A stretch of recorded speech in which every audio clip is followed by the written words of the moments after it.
अष्टौ प्रकृतै षोडश विकाराः शरीरम इति। 8 प्रकृति है, षोडश विकार है और शरीर। तथा प्रश्नोपनिषद में एवं ह वै तत्सर्वं परे आत्मनि संप्रतिष्ठते पृथ्वी च पृथ्वी मात्रा चापश्चापो मात्रा च तेजश्च तेजो मात्रा च वायुश्च वायु मात्रा चाकाश मात्रा च इत्यादि। इस भांति वह सब पर आत्मा में संप्रतिष्ठित है। पृथ्वी पृथ्वी मात्रा, जल व जल मात्रा, तेज तेजो मात्रा, वायु वायु मात्रा, आकाश और आकाश मात्रा इत्यादि से परमात्मा में 23 तत्व प्रतिष्ठित हैं। समुद्र में नदी नद की भांति यह कहा है। अतः 24 तत्व प्रत्यक्ष श्रुति से और स्मृति से अनुमेय श्रुति से सिद्ध हैं। व्यवहार और परमार्थ विषय का भेद होने से अद्वैत श्रुति इन श्रुतियों की बाधक नहीं है। व्यवहारिक अद्वैत श्रुतियां अविभाग लक्षण के अभेद परक ही हैं। यह बात नदी समुद्र दृष्टांत से सिद्ध है। उन महद आदि की सृष्टि का क्रम भी श्रुति में पाठ क्रम से निश्चय होता है। एतस्माज्जायते प्राणो मनः सर्व इंद्रियाणि च खम वायुर्ज्योतिरापः पृथ्वी विश्वस्य धारिणी। इससे प्राण उत्पन्न होता है, मन और इंद्रियां उत्पन्न होती हैं, आकाश, वायु, ज्योति, जल और सबको धारण करने वाली पृथ्वी उत्पन्न होती है।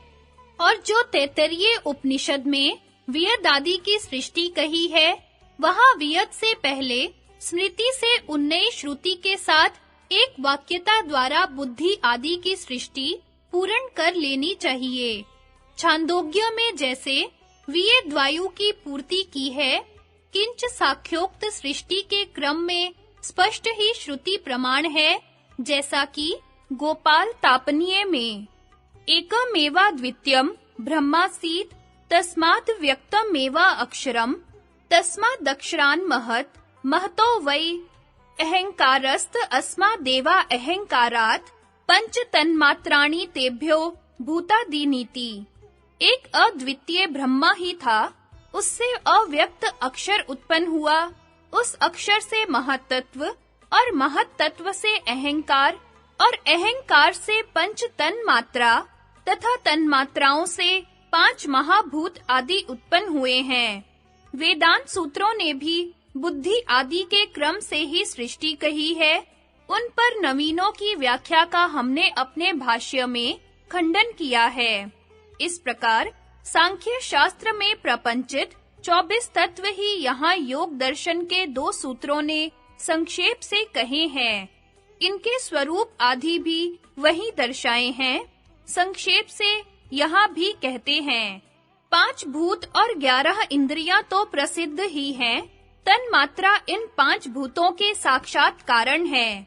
ये तन्मात्रा शब्द आदि वाले सूक्ष्म द्रव्य हैं, अतः इनको सूक्ष्म भूत भी नहीं कहते हैं। महत और अहंकार का लक्षण मोक्ष धर्म में कहा है।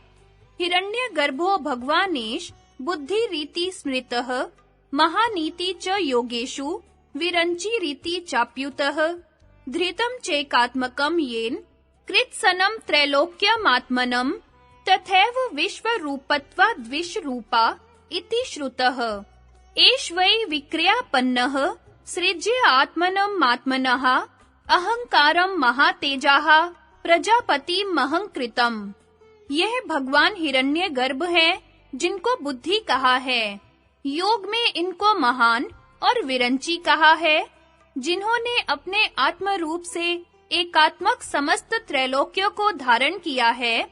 इसी कारण विश्व रूप होने से उनको विश्व रूप कहा है। ये ही विक्रियापन्न अपने आत्मा से आत्मा को उत्पन्न करते हैं। ये महातेजा प्रजापति अहंकृत रूप अहंकार को उत्पन्न करते हैं। यहाँ उपासना के लिए शक्ति और शक्तिमान के अभेद से उपाधियों के नाम और रूप आदि उपाधिमान रूप कहे हैं। जैसे कि मनुष्य, पशु आदि शरीरों के नाम से उन शरीर के अभिमानी आत्माओं को भी मनुष्य और पशु आदि नाम से बोलते हैं। दूसरी स्मृतियों में सांख्य और योग के अविवेक से जड़ वस्तु रूप से ही उनका व्यवहार है।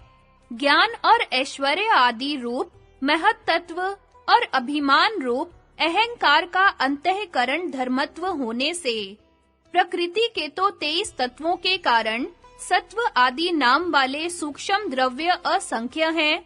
उनको गुण इसलिए कहा है कि वे पुरुष के उपकरण हैं और पुरुष को बांधने वाले हैं। वे 3 गुण सुख दुख मोह वाले होने से सुख दुख मोहात्मक कहलाते हैं। पुरुषों के सब अर्थों के साधक होने से राजा और मंत्री के समान प्रधान कहे जाते हैं। जगत का उपादान होने से प्रकृति और जगत का मोहक होने से माया कहलाते हैं। वैशेषिक आदि ने अपनी-अपनी परिभाषा से परमाणु और अज्ञान आदि शब्दों से कहा है। तदुक्तम वासिष्ठे नाम रूप विनिर्मुक्तम यस्मिन् संतिष्ठते जगत तमाहु प्रकृतम केचिन माया मेके परे त्वनून। नाम और रूप से रहित यह जगत जिसमें ठहरा हुआ है उसको कोई माया कहते हैं, कोई प्रकृति और कुछ लोग अणु कहते हैं। इनमें 23 तत्व सर्ग के आदि में स्थूल शरीर और सूक्ष्म शरीर 2 रूप से परिणत होते हैं। उनमें से स्थूल तो 5 भूतों से बनता है और सूक्ष्म शेष 17 तत्वों से बनता है। उन दोनों शरीरों में से सूक्ष्म शरीर काष्ठवत चैतन्य का अभिव्यंजक होने से पुरुष का लिंग शरीर कहलाता है और वह अहंकार के बुद्धि में प्रवेश से 17 तत्व वाला सांख्य शास्त्र में कहा गया है। सप्तदशैकम लिंगमिति। इस सूत्र में एकत्व समष्टि के अभिप्राय से कहा है व्यक्ति भेदः कर्म विशेषात्। इस अगले सूत्र से व्यक्ति रूप से एक ही लिंग शरीर को अनेक कहा है। यह व्यष्टि और समष्टि भाव वन वृक्षवत नहीं है किंतु पिता पुत्रवत ही है। तच्छरीर समुत्पन्नै कार्यस्ते कारणै सह क्षेत्रज्ञाः समजायन्त गात्रेभ्यस्तस्य धीमतः। उस धीमान हिरण्यगर्भ के स्थूल और सूक्ष्म दोनों शरीरों से समुत्पन्न कार्यों और कारणों के सहित क्षेत्रज्ञ उत्पन्न होते हैं।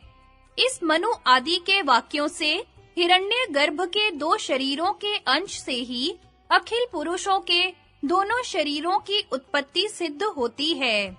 संगति दृष्टा का स्वरूप दिखाते हैं। दृष्टा दृशि मात्रः शुद्धो अपि प्रत्यानुपश्यः। शब्दार्थ दृष्टा बराबर दृष्टा, दृशि मात्रः बराबर देखने की शक्ति मात्र है। शुद्ध अपि बराबर निर्मल अर्थात निर्विकार होने पर भी प्रत्यय अनुपश्य बराबर चित्त की वृत्तियों के अनुसार देखने वाला है। अन्व्यार्थ दृष्टा जो देखने की शक्ति मात्र है, निर्विकार होता हुआ भी चित्त की वृत्तियों के अनुसार देखने वाला है। व्याख्या दृशि मात्र इस शब्द से यह अभिप्राय है कि देखने वाली शक्ति विशेषण रहित केवल ज्ञान मात्र है, अर्थात यह देखना या वह देखना उसका धर्म नहीं है, बल्कि यह देखने की शक्ति मात्र धर्मी है। उसमें कोई परिणाम नहीं होता। यथा दीपः प्रकाशात्मा स्वल्पो वा यदि वा महान ज्ञानात्मनं तथा विद्यादात्मनं सर्वजंतुषु। अर्थ जैसे दीपक चाहे छोटा हो या बड़ा प्रकाश रूप ही होता है, वैसे ही सब प्राणियों के अंदर आत्मा को भी ज्ञान रूप जानो। ज्ञानम नैवात्मनो धर्मो न गुणो वा कथंचन ज्ञान स्वरूप एवात्मा नित्यः सर्वगतः शिवः। अर्थ ज्ञान न तो आत्मा का धर्म है और न किसी भांति गुण ही है। आत्मा तो नित्य, विभु और शिव ज्ञान स्वरूप ही है। प्रत्यय अनुपश्य अर्थात चित्त की वृत्तियों के अनुसार देखने वाला। चित्त वृत्ति गुणमयी होने से परिणामिनी है। विषय में उपराग होने से वह विषय उसको ज्ञात होता है, पर पुरुष तो चित्त का सदैव साक्षी बना रहता है।